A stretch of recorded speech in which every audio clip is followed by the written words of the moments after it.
Hello, today I am going to talk about reading skills. Well, first of all, I'm going to tell you that Richard says that a skill is an acquired ability to perform an activity well. In this case, we are I'm going to show you reasons for reading. What are the reasons for reading? Well, the first one is getting general information from a text.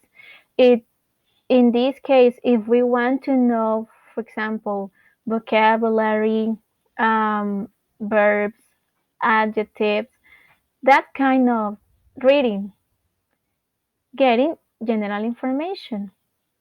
Number two is getting a specific information from a text. How come?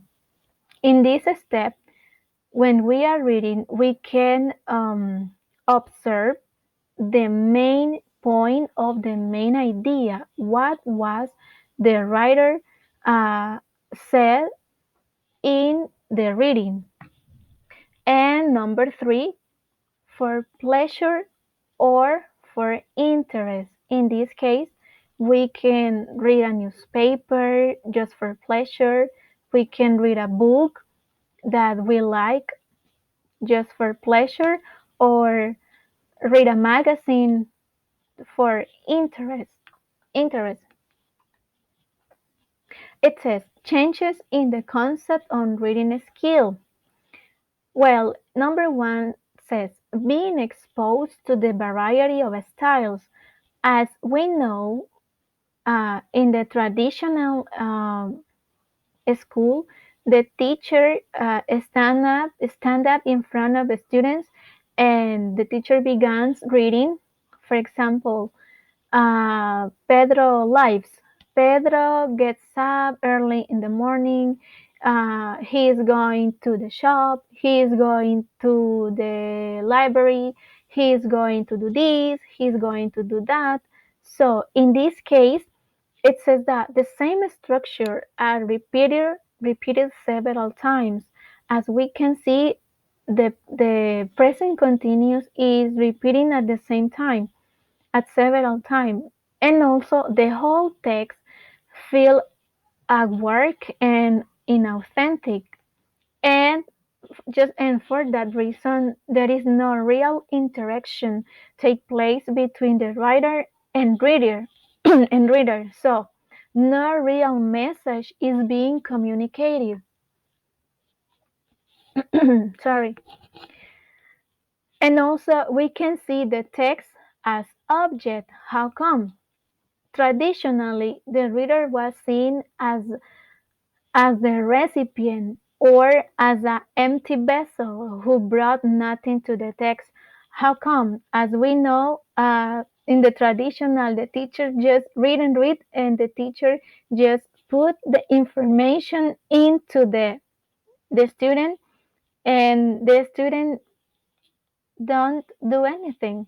A student just listen to the teacher, but a student don't react. They don't express their idea. They didn't catch the main point of the reading. But text as process encouraging close interaction between the reader and the text. How come?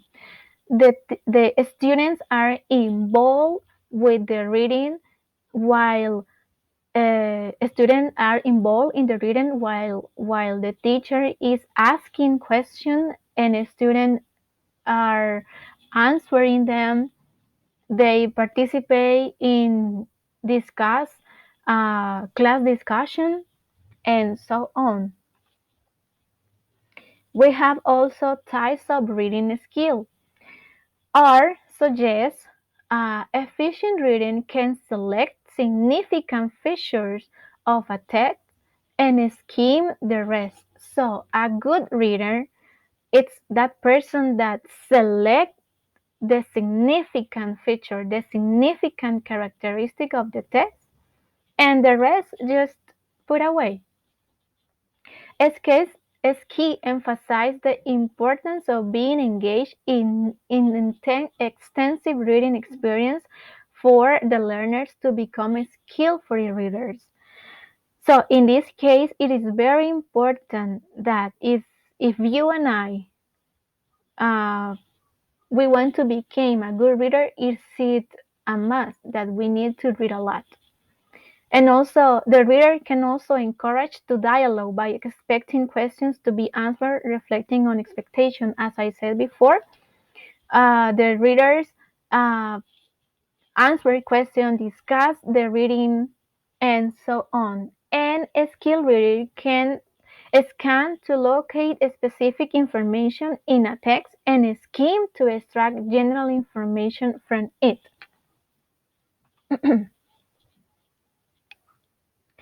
The next one is schema theory.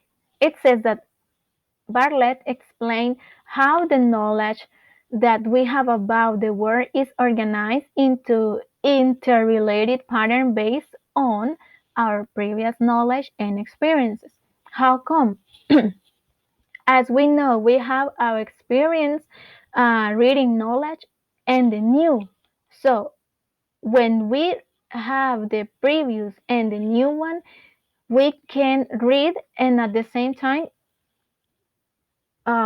catch the idea and be a good comprehensible reading, because we are not going to read just by reading, but we are going to uh, comprehensible what are we reading.